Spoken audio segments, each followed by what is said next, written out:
Hello everyone, clinical manifestation of staph aureus. Clinical manifestation कह लो या clinical syndrome कह लो staph aureus का, ये बहुत ही इंपॉर्टेंट टॉपिक है। एक्चुअली में स्टेफ और स्टेप्टो अपने आप में बहुत इंपॉर्टेंट है। तो कई बार लॉन्ग क्वेश्चन आता है, कई बार अलग से क्लिनिकल सिंड्रोम पूछ लेते हैं स्टेफ ऑरियस के। तो जो भी है ये इंपॉर्टेंट है काफ़ी ज़्यादा। अब क्लिनिकल जो सिनेरियो या क्लिनिकल सिंड्रोम्स इसके जानने के लिए समझ लो कि ये लोकल प्रॉब्लम्स भी करता है, जिसमें कि आपके स्किन एंड सबक्यूटेनियस इन्फेक्शंस हैं। साथ में स्किन के बाद आपका मसल्स आ गया, तो मसल्स को भी थोड़ा सा मस्कुलोस्केलेटल सिस्टम पर भी काम करता है। फिर ये पूरी बॉडी में स्प्रेड हो सकता है, ठीक है। और कुछ इसकी प्रॉब्लम्स टॉक्सिन मीडिएटेड होती हैं, जो कि हम लास्ट वीडियो में पढ़ चुके हैं, जैसे टॉक्सिक शॉक सिंड्रोम हो गया आपका, है ना, आपका फूड पॉइजनिंग हो गया, स्टेफाइलोकोकल स्कैल्डेड स्किन सिंड्रोम हो गया। वो हम लास्ट वीडियो में टॉक्सिन मीडिएटेड हम पढ़ चुके हैं। तो वो टॉक्सिन मीडिएटेड जो है वो भी आपके क्लिनिकल मैनिफेस्टेशन में आएगा। उनको भी आप थोड़ा थोड़ा, जैसे एग्जाम में क्वेश्चन आता है तो उनको थोड़ा थोड़ा एलेबोरेट करके आप लिख सकते हो। तो ये बेसिकली क्या है कि लोकल से भी हो सकता है, यानी स्किन के ऊपर ऐसे कॉलोनाइज कर सकता है। ये बेसिकली स्टेफ ऑरियस हमारे बॉडी में एज अ कमेंशल्स भी रहता है, स्किन पर रहता है एक एज अ कमेंशल्स। लेकिन मान लिया कोई छोटी सी सर्जरी हो गई, कोई मान लिया किसी की सर्जरी हुई है, पोस्ट सर्जरी वहाँ पर हीलिंग अभी है नहीं, पूरी हीलिंग नहीं हुई, अल्सर है वहाँ पे, या फिर ये कह लो कि एक वुंड है कोई, तो इसके इन्फेक्शन होने के चांसेस रहते हैं कि स्टेफाइलोकोकल फिर इन्फेक्शंस कर सकता है, ठीक है। तो ये बड़ा इंपॉर्टेंट है। पहले जो आप एक ओवरऑल सिनेरियो समझोगे तो स्किन, सॉफ्ट टिश्यू, मसल्स, स्केलेटल्स वगैरह हो गया। फिर ये बॉडी में डीपर टिश्यूज में भी जा सकता है और टॉक्सिन्स के थ्रू अपने वो सिंड्रोम्स भी कर सकता है, जो 3 सिंड्रोम है, फूड पॉइजनिंग और ये तीनों, ठीक है। और ये हिमैटोजिनस स्प्रेड कर सकता है, तो कहीं भी जा सकता है। तो आपके लीवर, मतलब स्पेशली जैसे किडनी को इन्वॉल्व कर रहा है, लंग को इन्वॉल्व कर रहा है, अपने हार्ट को इन्वॉल्व कर, तो हार्ट लंग हम एक साथ पढ़ते हैं, कार्डियो रेस्पिरेटरी, उसको याद रखोगे, और किडनी को भी इन्वॉल्व कर रहा है। और इसलिए आप देखोगे कि बैक्टीरिया और इसके कॉम्प्लिकेशंस में हम वो पढ़ेंगे। तो ये आपको एक ओवरऑल आइडिया हो जाना चाहिए। फिर उनके बारे में आप 1 बाय 1 आप पॉइंट वाइज लिख सकते हो। तो सबसे पहले हम बात करेंगे कि जो स्टेफ ऑरियस है, देखो ये हम इसको थोड़ा सा पहले इंट्रोडक्शन करके लिख सकते हैं कि ये देखो मतलब एक तरह से इस तरह का है कि लोकल प्रॉब्लम भी कर सकता है, बैक्टीरिया या सेप्सिस करके बॉडी में दूर भी जा सकता है और वहाँ पर भी इन्फेक्शन कर सकता है। तो बेसिकली ये it colonise on the surface, like कहाँ कर सकता है, स्पेशली जो कॉमन जगह है जैसे एंटीरियर नेयर्स, है ना, जो हमारे नोज़ है एंटीरियर साइड का, एंटीरियर नेयर्स में ये रह सकता है। ये आपकी वेजाइना में, ठीक है, ये बेसिकली पेरिनियल रीजन में, ठीक है, मतलब वहाँ पर जाकर ये इस तरह से इन्वेड कर सकता है, मतलब सॉरी सरफेस पर कॉलोनाइज कर सकता है बेसिकली।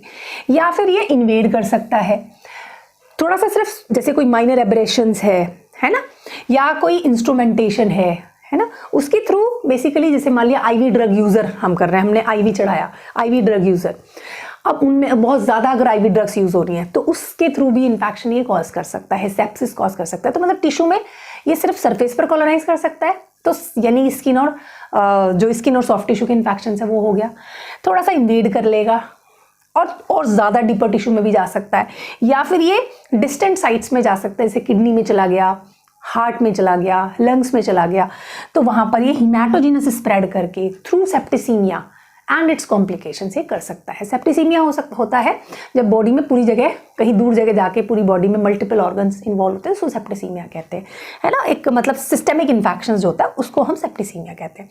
तो ये हम इसको पैथोजेनेसिस में भी लिख सकते हैं इन पॉइंट्स को, कि सरफेस पे चला गया, इन्वेड कर गया, डिस्टेंट साइड पे चला गया।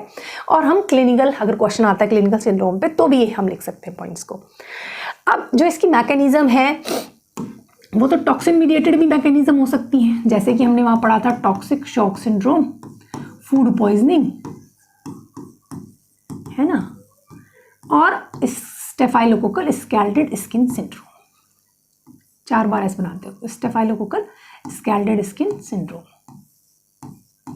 तो ये चीज़ें हम लास्ट वीडियो में पढ़ भी चुके हैं, है ना, फूड पॉइजनिंग और ये। तो आप जो है ये टॉक्सिन मीडिएटेड भी हो सकता है या फिर नॉन टॉक्सिक मीडिएटेड भी हो सकता है, जैसे डायरेक्ट इन्वेड किया, है ना, या फिर सेप्सिस के थ्रू बॉडी में चला गया, वहाँ पर इन्फेक्शन कर सकता है। तो ये मैकेनिज्म दोनों तरीके से हो सकती हैं। और ये हेल्थ केयर इन्फेक्शंस कर सकता है और कम्युनिटी एसोसिएटेड इन्फेक्शंस कर सकता है। कई बार अलग अलग दोनों मिला के क्वेश्चन पूछते हैं, तो अगर आपको एक ओवरऑल आइडिया है तो आप इन दोनों के आंसर्स भी लिख सकते हो। हॉस्पिटल जो केयर इन्फेक्शंस है, हेल्थ केयर में होता क्या है कि ये हमारा part of normal human flora है, और 20 to 40% हेल्दी पर्सन में भी ये एज अ कैरियर रहता है। तो कुछ लोग क्या होते हैं, हेल्दी होते हैं, उनमें खुद डिजीज़ नहीं होती बट वो दूसरों को इन्फेक्शन फैला सकते हैं, वो कैरियर्स हैं इसके। तो 20 to 40% हेल्दी पर्सन इसके कैरियर्स हैं। लेकिन कोई इम्यूनो कॉम्प्रोमाइज पर्सन हुआ या फिर आईवी ड्रग यूजिंग बहुत होती है, जैसे हमारे हॉस्पिटल में होती है, यूजुअली हॉस्पिटल में आईवी ड्रग्स बहुत दी जाती हैं, बहुत ज़्यादा एक्सेसिव यूज़ हो रहा है, या फिर जैसे डॉक्टर है, नर्सेज हैं, पैरामेडिकल स्टाफ हैं, वो इसके एज ए कैरियर हो सकते हैं, एक पर्सन से दूसरे पर्सन को इन्फेक्शन फैला सकते हैं। इसलिए हैंड वॉशिंग का बहुत इंपॉर्टेंट रोल होता है ना। तो आप इसको ऐसे लिख सकते हो कि भाई हेल्थ केयर जो है ना, हेल्थ केयर प्रोफेशनल में एक दूसरे से दूसरे को फैल सकता है, पेशेंट से डॉक्टर से पेशेंट को भी फैल सकता है, या पेशेंट से डॉक्टर को फैल सकता है, फिर वो डॉक्टर दूसरे पेशेंट को फैला सकता है, या फिर एक पेशेंट के अंदर ही खुद एंडोजीनस स्प्रेड हो सकता है। मान लिया उसके एक उसी के अंदर कोई पर्सन है, वो एज ए कमेंसल्स उसमें स्टेफ ऑरियस रह रहा है, उसकी सर्जरी हुई, वो एडमिटेड है प्रोलॉन्ग टाइम तक, तो भी वो जो कमेंसल्स हैं वो उसकी बॉडी में इन्फेक्शंस कर सकते हैं, या बॉडी की इम्यूनिटी वीक है, या फिर कई बार ऐसा होता है कि पेशेंट को कोई वायरल इन्फेक्शन है, फॉर एग्जांपल इन्फ्लुएंजा इन्फेक्शन है ना, सिंपल वायरल इन्फेक्शन है, वो भी बॉडी की इम्यूनिटी वीक करके चांसेस हो जाते हैं कि वो स्टेफ का ऑरियस का इन्फेक्शन उसमें होने लग जाए, समझ रहे हो। तो और ये जो हेल्थ में मतलब ये जो हेल्थ केयर इन्फेक्शंस हैं, इनमें इसीलिए कैसे आप प्रिवेंट करोगे, हैंड वॉशिंग अच्छे से करें। आप जब भी किसी चीज़ को, जब भी किसी पेशेंट को टच कर रहे हैं, या आप जो ये आईवी ड्रग यूजिंग करते हो, या फिर कोई भी सर्जिकल इंस्ट्रूमेंट को उठाते हो, सर्जरीज करते हो, तो अच्छे से हैंड वॉश करना, उसकी एक प्रॉपर हैंड वॉशिंग की मैकेनिज्म है, कितने स्टेप्स होने चाहिए वो प्रॉपर फॉलो करना। ऐसा नहीं कि टेबल से कोई चीज़ उठा ली जो कि सैनिटाइज है नहीं, स्टेरिलाइज है नहीं, और फिर वहाँ पर आपने इंट्रोड्यूस कर दिया पेशेंट के अंदर इन्फेक्शन। तो ये बहुत कॉमन और इम्पॉर्टेंट चीज़ें होती हैं जो एक हेल्थ केयर प्रोफेशनल को समझना चाहिए कि कैसे इन्फेक्शन को प्रिवेंट करें हम, ठीक है, एक पर्सन से दूसरे पर्सन में। तो मोस्ट कॉमन साइट जो कॉलोनाइजेशन की होती है, कई बार ये भी एमसीक्यू आ जाता है कि मोस्ट कॉमन साइट क्या है, वो है एंटीरियर नेयर्स एंड ओरोफेरिंग्स, है ना। एंटीरियर नेयर्स में होता है ओरोफेरिंग्स, ये सबसे कॉमन है, फॉलोड बाई एब्रेडेड स्किन, कहीं से स्किन हटी हुई है तो एब्रेडेड स्किन, चोट लग गया कुछ भी, followed by vagina, perineum, axilla, axilla में भी इन्फेक्शन इससे होते हैं, ठीक है। तो Steph aureus is the leading cause of health care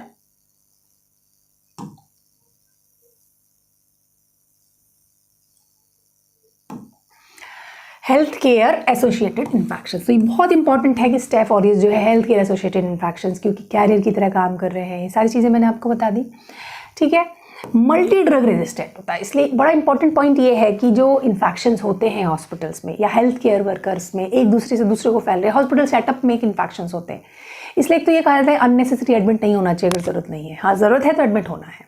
इसीलिए कोशिश भी करी जाती है जल्दी से जल्दी पेशेंट को डिस्चार्ज किया जाए, जिससे कि जो वहाँ हॉस्पिटल बॉन्ड इन्फेक्शंस हैं वो ना हो। बहुत सारे मीजर्स हैं जो हम कर सकते हैं, तो ये सारी चीज़ें प्रिकॉशंस में रहती हैं। तो ये जो ना multi drug resistant staph aureus होते हैं, MRSA, वो ज़्यादा करते हैं, मेथिसिलिन रेजिस्टेंट स्टेफ ऑरियस, तो उसमें जो कॉमन एंटीबायोटिक वो काम नहीं करती, फिर उनको रेजिस्टेंट के लिए दूसरी एंटीबायोटिक्स देनी पड़ती है, like vancomycin and all, fine.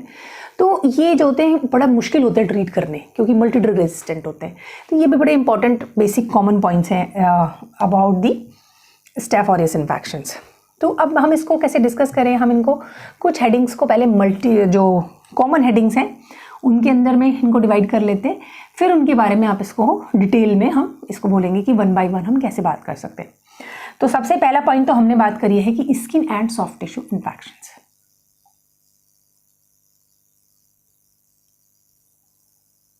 ये देखो इन हेडिंग्स के अंदर में हम जो अगर कोई सिंड्रोम का क्वेश्चन आता है, clinical manifestations of staph aureus आती है, या फिर क्लिनिकल सिंड्रोम आता है। देखो बहुत आसान हो जाएगा याद करना और लिखना एग्जाम में। जैसे मैंने बताया आपको स्किन एंड सॉफ्ट टिश्यू, क्योंकि कमेंशल्स भी रहते हैं, स्किन सॉफ्ट टिश्यू के इन्फेक्शंस करेगा, ठीक है जी। मस्कुलोक्यूटानस इन्फेक्शन, स्किन के बाद क्या आती है, मसल्स आती हैं, तो मस्कुलो स्केलेटल इन्फेक्शन है ना, मसल्स हो गई, स्केलेटल सिस्टम हो गया, तो तीनों को आप दो एक साथ याद रखोगे, स्किन को, मसल्स को और स्केलेटल को, ठीक है। So skin and soft tissue, मस्कुलो skeletal infections, ये याद रखने हैं आपको एक साथ। फिर मैंने बोला कि कार्डियो रेस्पिरेटरी इन्फेक्शंस होते हैं। यूजुअली क्या होता है, देखो हमने बताया एंटीरियर नेयर्स में तो रहते हैं, एंटीरियर नेयर्स में रहेंगे तो एक तो यहाँ से लोकल स्प्रेड करके इन्फेक्शन कर सकता है, या फिर ब्लड में पहुँच गया, बैक्टीरियमिया हो गया, सेप्सिस हो गया, और वो कहीं भी जाकर इन्फेक्शन कॉज कर सकते हैं, ठीक है। तो इसके बाद आप याद रखोगे respiratory tract infections, fine, respiratory tract infections कर सकता है ये तो मैंने रेस्पिरेटरी ट्रैक्ट इन्फेक्शंस या इससे रिलेटेड प्रॉब्लम्स कर सकता है, बैक्टीरियमिया या फिर सेप्सिस कर सकता है, ठीक है, वही सेम ही बात है, मतलब डिस्टेंट हिमेटोजेनेसिस स्प्रेड के थ्रू ये बॉडी में फैल गया, सेप्सिस कर दिया। हार्ट में जा सकता है, किडनी में जा सकता है और भी ऑर्गन्स में जा सकता है, बट ये मेजर हम याद रखेंगे याद रखने के लिए। तो हार्ट हो गया, कार्डियो यानी कार्डियो रेस्पिरेटरी हो गया, किडनी हो गया, ठीक है। टॉक्सिन मीडिएटेड, जिनमें हम वो तीनों पढ़ चुके हैं प्रीवियस वीडियो में, वही आप तीनों लिख सकते हो, toxic shock syndrome, food poisoning and scalded skin syndrome. उसके बाद MRSA इन्फेक्शंस के बारे में आप लिख सकते हो कि जो multi drug resistant staph aureus है या मैथिसिलिन रेजिस्टेंट, एक्चुअली MRSA है मैथिसिलिन रेजिस्टेंट। नॉर्मली हम स्टेफ ऑरियस के लिए मैथिसिलिन देते हैं, मैथिसिलिन से ये मर जाते हैं, ठीक है, लेकिन कुछ होते हैं जो रेजिस्टेंट है, हॉस्पिटल एक्वायर्ड इन्फेक्शंस मैंने भी बताया। तो मैथिसिलिन रेजिस्टेंट जो स्टेफ ऑरियस इन्फेक्शंस है वो भी हम इसमें लिखेंगे। तो मैं यहाँ पर इसको इन्यूमरेट करूँगी, एक नेक्स्ट वीडियो हम बनाएंगे मैथिसिलिन रेजिस्टेंट स्टेफ ऑरियस, क्योंकि उस पर क्वेश्चन अलग से शॉर्ट नोट आता है, तो उसके बारे में थोड़ा डिटेल में पढ़ेंगे और उनसे आप पॉइंट्स लेके यहाँ लिख सकते हो। तो इस तरीके से आप इसके क्लिनिकल सिंड्रोम्स को 1 by 1 करके लिख सकते हो। तो हम इन्हीं पॉइंट्स को आगे एलेबोरेट करते हुए डिस्कस करते हैं। सबसे पहले पॉइंट है skin and soft tissue infections, ठीक है। देखो स्किन सॉफ्ट टिश्यू इन्फेक्शन में हम थोड़ा सुपरफिशियल से लेके चलेंगे, फिर थोड़ा डीपर होता जा रहा है और पस एक तरह से बढ़ता जा रहा है, ठीक है। हम जो एक पस फिल्ड कैविटी होती है उसको हम बोलते हैं एब्सिस, एब्सिस होना उसको पस कह रहे हैं फाइनली। लेकिन उससे पहली जो कंडीशंस हैं या स्किन की अदर कंडीशंस हैं, जिनमें एक है फॉलिकुलाइटिस, वर्ड है फॉलिकुलाइटिस, नाम बता रहा है फॉलिकल का इन्फेक्शन। फॉलिकल किसको कहते हैं, हेयर को बोलते हैं, है ना। तो हेयर का इन्फेक्शन जो है वो फॉलिकुलाइटिस कहलाता है। इसमें आप देखोगे, ये डायग्राम देखो आप, ये फॉलिकुलाइटिस का डायग्राम है। इसमें बेसिकली क्या हो रहा है, ये हेयर के एंड का इन्फेक्शन है, हेयर्स दिख रहे हैं स्किन पे, हेयर के एंड का इन्फेक्शन है। यहाँ पे एक थोड़ा सा पस जो है फॉर्म होना शुरू हुआ है और चारों तरफ रेड हो रहा है, लाल हो रहा है। रेड को जो बोलते हैं इसको बोलते हैं इरेथमा, ठीक है ना, इरेथमा बोलते हैं हम रेडिशनेस को। ये फॉलिकुलाइटिस है, जस्ट इन्फेक्शन है हेयर्स का और उसके साइड में आपका रेडिश हो रहा है। अभी आगे बताऊंगी मैं, एक चीज़ देख लो, आपका अगला पॉइंट होता है फरंकल, या इसको हम बॉयल कहते हैं। फरंकल या बॉयल, इससे थोड़ी सी नेक्स्ट कंडीशन देखोगे, और थोड़ा पस बना है और रेडिश हुआ, थोड़ी स्वेलिंग भी आ गई। तो फॉलिकुलाइटिस एंड फरंकल, इनको आप एक साथ याद रखेंगे। अब दोनों ही F से बन रहे हैं, फॉलिकुलाइटिस एंड फरंकल। थोड़ा सा आप इनकी डेफिनेशन देखेंगे, क्योंकि एग्जाम में लिखने के लिए आपको राइटिंग में डेफिनेशंस भी पता होनी चाहिए। तो folliculitis is the infection of hair follicle, जो मैंने डिस्कस कर लिया। Pus point, so it is characterized by pus point surrounded by induration and erythema. Induration actually क्या होती है, इंड्यूरेशन हम बोलते हैं बेसिकली हार्डनिंग को, हार्डनिंग को बोलते हैं इंड्यूरेशन। तो जो जहाँ पर पस है उसकी चारों तरफ थोड़ी थोड़ी हार्डनिंग होने लगती है, टिश्यूज़ की हार्डनिंग होती है, और साथ में इरेथमा। इरेथमा क्या चीज़ है, रेडनेस, लाल हो जाता है आसपास में, ठीक है, that is known as folliculitis. Furuncle या बॉयल, जो नॉर्मल फोड़े फुंसी होते हैं उनको हम बॉयल कहते हैं, वही है फरंकल। तो बेसिकली पेनफुल होता है, आपको सबको पता है फोड़े फुंसी में पेन होता ही है। तो it's like a painful condition, it's a pustular lesions, थोड़ा मोटा हो रहा है, स्वेलिंग हो रही है, pustular lesion in the hairy and moist region. Usually hairy skin पे होता है, आपने देखा होगा हाथों में या पैर पे हो गया जहाँ पे हेयर्स होते हैं। तो hairy and moist skin, axilla वगैरह में भी हो जाते हैं, वो भी मॉइस्ट स्किन है। Extended to become true abscess, इसके बाद फिर वो धीरे धीरे एब्सिस में कन्वर्ट हो जाता है। तो फॉलिकुलाइटिस हो गया, फरंकल्स हो गए, जो कि स्किन कंडीशंस है, हमने डिस्कस कर लिया क्या क्या होते हैं ये। उसके बाद हम बात करते हैं, नेक्स्ट है कार्बंकल, ठीक है।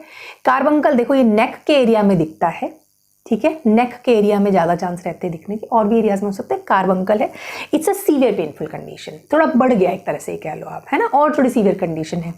Severe painful lesion in the lower neck extend to deep subcutaneous tissue, थोड़ा सा स्किन से थोड़ा और अंदर चला गया डीप सबक्यूटेनियस टिश्यू में, that is known as carbuncle. ये आप देखो नेक में थोड़ा सा आपको दिख रहा है ये वाइटिश टाइप का, और नेक में स्वेलिंग हो रही है आपकी और वाइटिश पस टाइप का फॉर्म हो रहा है। So it's a severe painful condition in the lower neck and it extend to the deep. तो अभी तक हमने 3 पढ़ लिए, फॉलिकुलाइटिस, फरंकल एंड हमने ये आपका नेक का लीजन पढ़ लिया जिसका नाम है आपका कार्बंकल, ठीक है। तो तीनों आपने पढ़ लिए, और इसके बाद क्या होगा, और प्रॉपर एब्सिस बन जाएगा। एब्सिस जो है, एब्सिस क्या है, पस फॉर्मिंग कैविटी होती है। तो that is a collection of पस स्वॉलन एंड पेनफुल, और ओवरऑल टोटल पस बन गया इसका, वही आपकी कहलाता है एब्सेस। फिर एक होता है इम्पैटिगो। इम्पैटिगो क्या होता है, बच्चों में होता है, इम्पैटिगो क्या होता है, बच्चों में होता है, इट्स अ रेड सोर ऑन द फेस। फेस पे यूजुअली होता है, यहाँ हो गया, यहाँ भी हो सकता है ना, ये एरिया बहुत कॉमन है, यहाँ पे भी हो सकता है, बच्चों में होता है। और इसमें क्या होता है, बेसिकली ये बर्स्ट हो जाता है। ये मान लो कि जो होके बर्स्ट हो रहा है, बर्स्ट होके ना आपको क्रस्ट टाइप का मिलता है, क्रस्ट टाइप का है ना, फ्लैट सा, और थोड़ा सा स्किन लगती है रफ टाइप की। तो that develop into Honey coloured crust, है ना, क्रस्ट होती है जिसको हम खुरंड कहते हैं बेसिकली हिंदी लैंग्वेज में, बट आप ये मान लो क्रस्ट इसका एग्जैक्टली क्लिनिकल टर्म है। सी दिस पिक्चर, ये देखो फेस पर हो रहा है, यहाँ पे ये बर्स्ट हो गए, ऐसे बॉइल्ड मतलब आप थे ना, बर्स्ट हो गए, बर्स्ट होके आपका स्किन दिखाई दे रही है और एक क्रस्ट सा दिख रहा है हनी कलर का, है ना, तो इसको हम बोलते हैं honey coloured crust and that is known as impetigo. तो आपका कार्बंकल नहीं, अगर ये याद हो जाते तो well and good, otherwise folliculitis, furuncle, carbuncle, impetigo, abscess, नाम तो आप लिख ही सकते हैं आराम से, ठीक है। अब अगर स्किन एंड सॉफ्ट टिश्यू का इन्फेक्शन है तो उसको बोलते हैं सेलुलाइटिस। तो inflammation of skin and subcutaneous tissue that is known as cellulitis, ठीक है।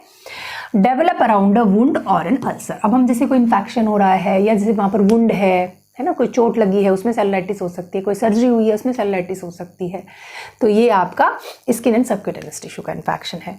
फिर आता है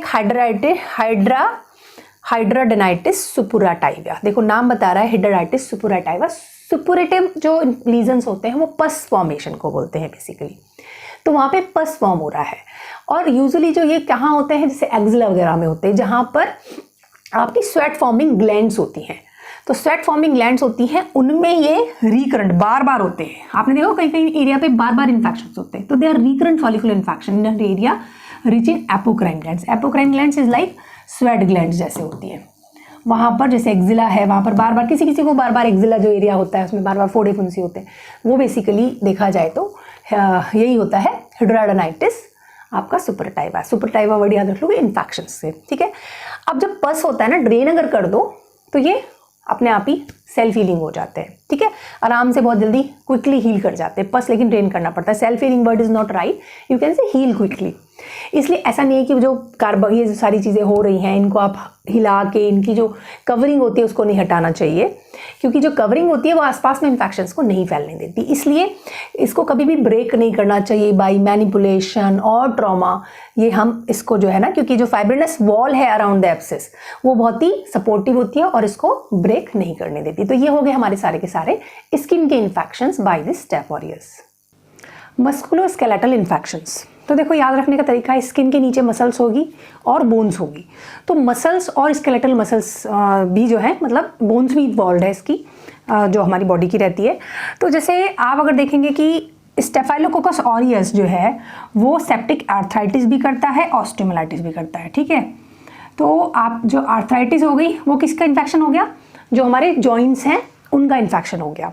तो ये हिमेटोजेनिस स्प्रेड के थ्रू भी कर सकता है और डायरेक्ट भी किसी जगह पे मान लिया कोई वुंड है ना, कोई सर्जिकल साइट है, तो वहाँ अगर मान लिया सफाई से अच्छे से मेंटेन नहीं करा गया, स्टेरिलाइजेशन प्रॉपर मेंटेन नहीं किया, तो इन्फेक्शन जो है वो आपका डीपर बोन में जा सकता है। तो वो आपकी बोन्स को भी इन्फेक्ट कर सकता है और जॉइंट्स को भी इन्फेक्ट कर सकता है। तो सेप्टिक आर्थराइटिस हो गई आपकी जॉइंट्स का इन्फेक्शन। तो स्पेशली जैसे आप देखो यहाँ से लो, बड़े जो जॉइंट्स हो गए, शोल्डर जॉइंट इन्वॉल्व कर रखता है, ठीक है, हिप जॉइंट, बड़े जॉइंट देख लो, शोल्डर, हिप एंड नी, ठीक है।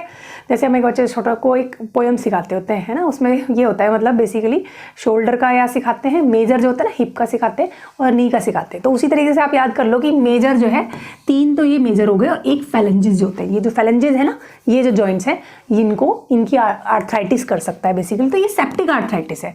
आर्थराइटिस आपकी बहुत सारी तरह की हो सकती है, इसको गठिया बाई कहते हैं हिंदी में, जिनमें जॉइंट्स में प्रॉब्लम होती है, पेन होता है, मूवमेंट की प्रॉब्लम होती है, मोबिलिटी की प्रॉब्लम होती है। तो ये बहुत सारी तरीके की वजह से हो सकती है। नॉर्मली जैसे बॉडी में होती है यूरिक एसिड की वजह से होती है, ये इन्फेक्शन की वजह से है, ठीक है ना। और कौन सा इन्फेक्शन है, स्टेफ ऑरियस, ठीक।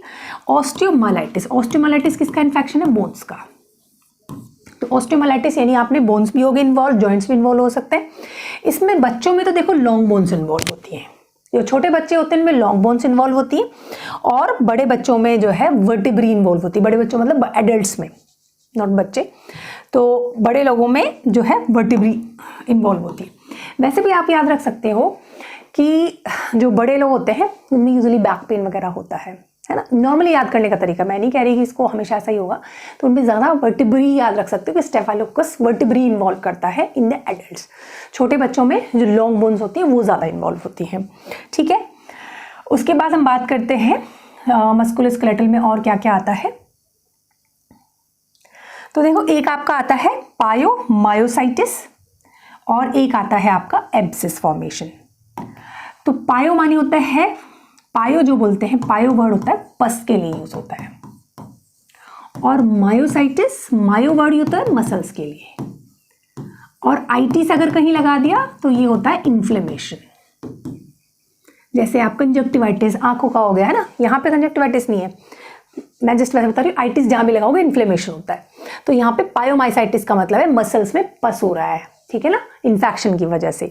तो मसल्स का पायोमाइसाइटिस हो गया, बोन्स का और जॉइंट्स का हो गया। एप्सिस है जैसे कि सोआस एप्सिस है, इपिड्यूरल एप्सिस। सोआस एप्सिस क्या होता है, जो सोआस मसल होती है उसके अंदर जो है इन्फेक्शन डेवलप हो जाता है और पस बन जाता है। पस क्या है, वाइट सा कलेक्शन से, और इसमें बैक्टीरियाज होते आई एम सॉरी, जिसमें बैक्टीरिया होते हैं, हमारी बॉडी की जो सेल्स होती हैं जो फाइट करती है वो होती है, डेड नेक्रोटिक टाइप टिश्यू होता है, तो मतलब पस बना हुआ होता है, वाइट कलर का दिखता है। फिर इपिड्यूरल एप्सिस जो है आपकी इपिड्यूरल एप्सिस है, ये देखो ये सोआस मसल है, ये वाली जो मसल है, this muscle, this one is known as psoas muscle.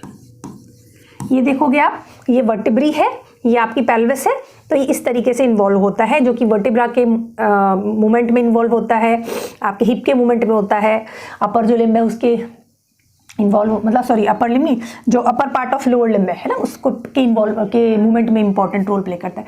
तो ये सोआस का इन्फेक्शन हो जाता है। ये देखोगे आप, ये आपकी क्या है, स्पाइनल कॉर्ड है, ये वर्टिब्री है, तो यहाँ पर देखो इस तरीके से यहाँ पर ये पस बना हुआ है, एब्सिस बना हुआ है, ठीक है ना, वाइट कलर का, ये यहाँ पर दिख रहा है आपको, तो उनमें पेन होता है उसकी वजह से। अब इपिड्यूरल वर्ड लिखा है तो एक आपको थोड़ा सा एक आइडिया याद रखने का तरीका और आसान हो जाएगा। जो स्पाइनल कॉर्ड होती है, अगर मैं इसको स्पाइनल कॉर्ड बोलूँ तो स्पाइनल कॉर्ड पे जो सबसे अंदर वाली लेयर होती है सॉरी, वो पाया मैटर होती है, बीच वाली लेयर होती है, बाहर वाली लेयर होती है। बीच वाली जो लेयर होती है, बाहर वाली को हम बोलते हैं ड्यूरा मैटर, अरेक्नॉइड मैटर या अरेक्नॉइड, ड्यूरा, अरेक्नॉइड एंड पाया मैटर। पाया मैटर बिल्कुल अंदर वाली होती है जो उस पर अडेयर रहती है। तो इपीड्यूरल क्या है, ड्यूरल के बाहर जो स्पेस होता है, यह जो स्पेस है जिसे कहते हैं इपीड्यूरल स्पेस। जो ड्यूरा मैटर के नीचे होता है उसको कहते हैं सबड्यूरल स्पेस, ठीक है ना, सबड्यूरल, या जैसे इपीड्यूरल है सबसे बाहर वाली लेयर, तो उसके सॉरी बाहर वाली लेयर ड्यूरा मैटर है, उसके जस्ट बाहर जो इन्फेक्शन होगा वो इपीड्यूरलिस कहा जाएगा, जो उसके अंदर होगा सबड्यूरल होगा। तो यहाँ पर क्या होता है, ड्यूरा के बाहर होता है, ठीक है ना, ये सब मेनिंजेस के पार्ट्स हैं, डिफरेंट टाइप ऑफ मेनिंजेस होते हैं, डिफरेंट लेयर्स ऑफ मेनिंजेस। तो यहाँ पर कौन सा है, इपीड्यूरल एब्सिस होता है। तो आपको समझ में आ रहा है कि देखो लोकल भी आपका इन्वॉल्वमेंट हो गया, स्किन का, मस्कुलोस्केलेटल का इन्वॉल्वमेंट हो गया, जॉइंट्स इन्वॉल्व हो गए, मसल्स इन्वॉल्व हो गई, उसमें एब्सिस वगैरह करा जा रहा है, बोन्स का इन्फेक्शन ऑस्टियोमाइलाइटिस इसमें हो पा रहा है, एब्सिस हो जा रहा है। तो इस तरीके से आप स्किन एंड आपके मस्कुलोस्केलेटल के इन्फेक्शन हो गए। अब हम थर्ड बात करते हैं रेस्पिरेटरी ट्रैक्ट इन्फेक्शन की। मैंने बताया भी देखो इंटीरियर एयर्स में रहते हैं, किसी वजह से इम्यूनो कॉम्प्रोमाइज कंडीशन हो और कोई इन्फेक्शन हो, कुछ और हो, तो उस केस में ये इन्फेक्शंस भी कॉज कर सकते हैं। दूसरा जैसे वेंटिलेटर लगा हो, यानी या फिर कह लो कोई इंस्ट्रूमेंट रिलेटेड हो गया, जैसे इंस्ट्रूमेंट का एग्जांपल यहाँ पर वेंटिलेटर है, तो वेंटिलेटर एसोसिएटेड न्यूमोनिया कर सकता है। स्टाफ नॉर्मली वहाँ पर है, वेंटिलेटर हो रहा है, उनमें जो चांसेस होते हैं इन्फेक्शन के वो बढ़ जाते हैं, तो वेंटिलेटर एसोसिएटेड न्यूमोनिया कर सकता है ये। पोस्ट वायरल न्यूमोनिया, जो कि मैं आपको बता चुकी, जैसे फॉर एग्जांपल इन्फ्लुएंजा है, नॉर्मल है लेकिन पेशेंट की कंडीशन वीक है, पेशेंट कोई और सर्जरी हुई है रेस्पिरेटरी, कुछ और हुआ है, या फिर सिंपल ही जस्ट बॉडी की इम्यूनिटी कम है, तो इन्फ्लुएंजा जैसी सिंपल इन्फेक्शन जो है वो भी आपका पोस्ट वायरल न्यूमोनिया कर सकता है बाय द स्टेफ ऑरियस, है ना, यानी स्टेफ का एडेड इन्फेक्शन हो गया उसमें। एम्पायमा, एंड न्यूमोथोरेक्स साथ में मिला के हो जाते हैं। एम्पाइमा किसको कहते हैं? एम्पाइमा जो होता है वो है पस। कहां पर पस हो रहा है? प्लूरल स्पेस में, ठीक है।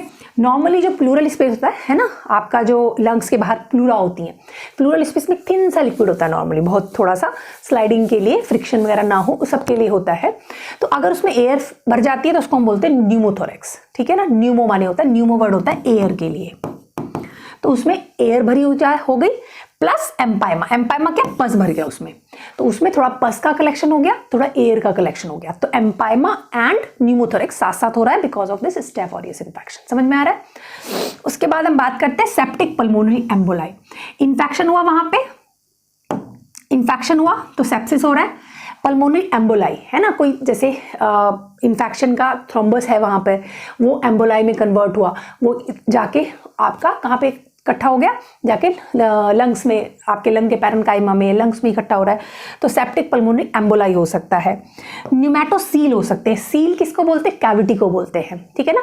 न्यूमैटोसील कैविटी को बोलते हैं। Staph aureus is the most common cause of the pneumatocele in the neonates. Neonates जो होते हैं, जो पैदा होते बच्चे होते हैं, उनमें सबसे कॉमन कॉज है न्यूमैटोसील का स्टेफ ऑरियस। ये आपका एज अ MCQ क्वेश्चन भी आ सकता है, ठीक है।